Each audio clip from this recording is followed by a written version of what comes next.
আরে দিদি, এসব কি অনাসৃষ্টি কাণ্ড বলতো? ধীমান বিমান কাউকে কিছু না বলে দুম করে অফিসে চলে গেল। এখনো মাছ ছোঁয়ানো হলো না, বাড়ি ভর্তি আত্মীয় স্বজন। এসবের কি মানে বাবা বুঝি না। অফিসে চলে গেল? সে কি? আমি তো কিছু জানি না। আরে বাবা, তোকে কি এ বাড়িতে কেউ মান্যগণ্য করে যে তোর আদেশ না নিয়ে কোনো কিছু সিদ্ধান্ত নেবে না? আর তুইও হয়েছিস তেমনি, শক্ত হাতে সংসারের হালটা কোনোদিনই ধরবি না। সুরেখাকে ডাকতো, একবার জিজ্ঞেস করি কোন আক্কেলে ছেলেদের অফিসে পাঠালো। আক্কেল? ও নিজেই কোনো নিয়ম কানুন মানছে না, তার ছেলেদের আবার আমি। সুরেখা, সুরেখা! উফ, ঠাম্মা, এই যে তোমার সাবু মাখা ভালো করে মেখে এনেছি, চট করে খেয়ে নাও দেখি। মাছের ছোঁয়াটা লাগেনি তো? ঠাম্মা, শুদ্ধভাবে বানিয়ে এনেছি, বিশ্বাস হয় না তোমার আমাকে? কি জানি বাবা, এ বাড়িতে যা শুরু হয়েছে, কাকে যে বিশ্বাস করব আর কাকে করব না। আচ্ছা শোন, তুই যা সবাইকে সাবু মাখা দিয়ে আয়। আর ছোট অনেকক্ষণ এসছে, ওর কিছু খায়টায়নি বোধহয়। যা। ঠিক আছে ঠাম্মা, আমি যাচ্ছি, তুমি চট করে খেয়ে নিও কিন্তু। হ্যাঁ,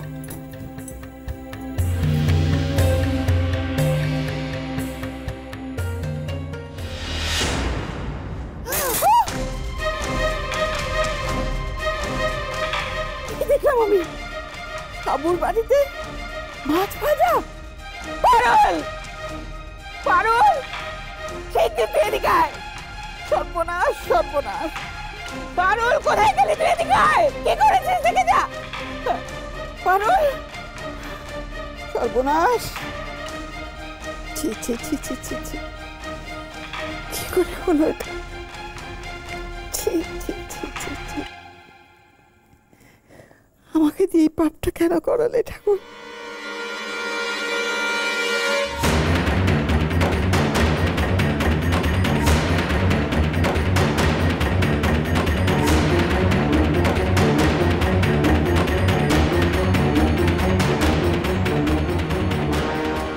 মা, আপনি কি বলছেন মা?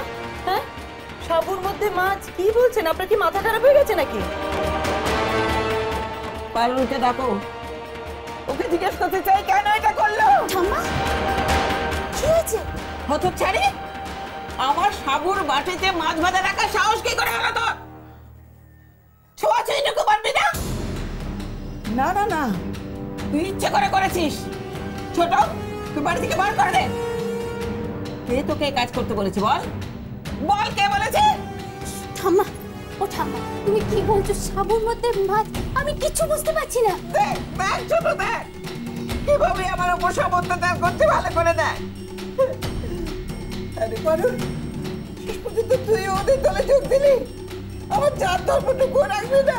দিদি, দিদি, এসব কি বলছিস তুই? কোথায় মাছ ভাজা? কোথায়? সকলের কি চোখে ছানি পড়েছে? আমার সাবুর বাটিটা কেন চোখে আসছে না? ছোট মাসি, ছোট মাসি, কিছু যদি মনে না করেন তাহলে একবার মাকে বলুন সাবুর বাটিটা দেখতে। কি মাছ ভাজা করছেন, আমি তো কিচ্ছু বুঝতে পারছি না। আমি তো কিছু দেখতেই পাচ্ছি না।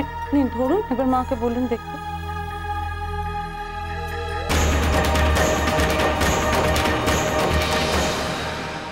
এ কি রে দিদি, মাছ কোথায়?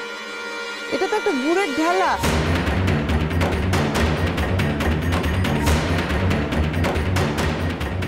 আচ্ছা দিদি, তোর মাথা ঠিকঠাক কাজ করছে তো?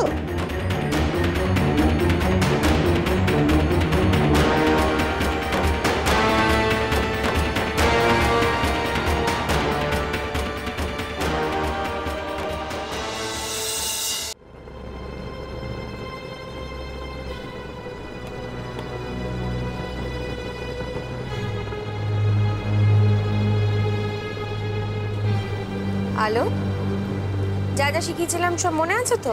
ভুল হবে না? কায়দা কানুন তো অনেক কিছু শেখালে ছড়তি, কিন্তু আমার তো খুব ভয় করছে। ভয় করছে? কিসের ভয়? দেখো, আমি তো লেখাপড়া জানি না, আগে কোনোদিনও অফিস কাছারি যাইনি, আমি কি পারবো? আচ্ছা ঠিক আছে, প্রথমে একটা কথা বলি, মনে রাখবে কেমন? ওটা অফিস নয়, ওটা অফিস। অফিস অফিস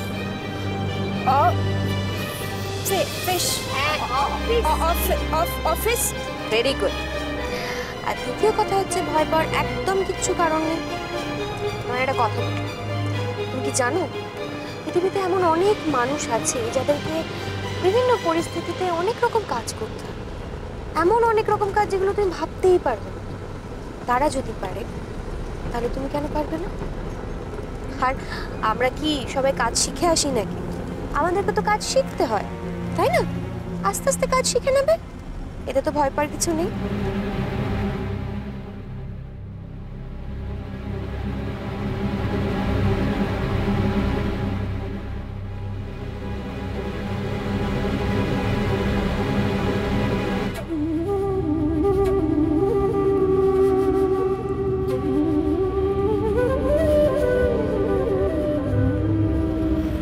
একে কাজ শেখার ভয়, তারপর উনি কি বলবেন?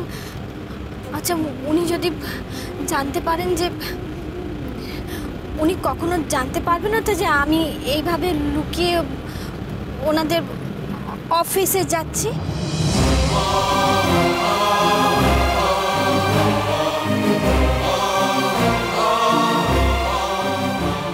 এরপর কি খুব সহজে ওনার দিকে তাকিয়ে, মানে চোখে চোখ রেখে আমি ওনার সঙ্গে খুব সহজে কথা বলতে পারবো?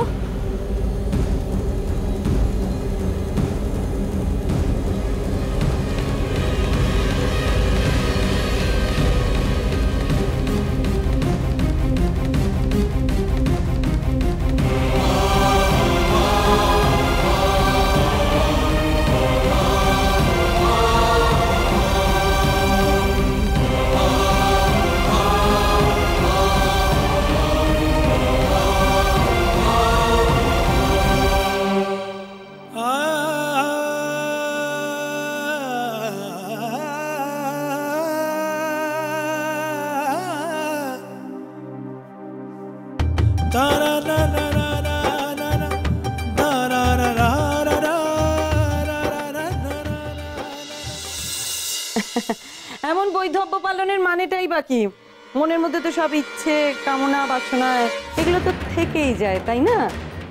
সেই কবে বাবা মারা গেছে সেই থেকে মাছ টাছ খাওয়া বন্ধ, কিন্তু মনের মধ্যে তো মাছ খাওয়ার ইচ্ছেটা রয়ে গেছে। সুরেখা, কোথায় তোমাদের মালিক? ডাকো, নিয়ে আস। সে ঠিক সময় আসবে বিমান, তাকে কাউকে আনতে হবে না, আরো নিজেই আসবে।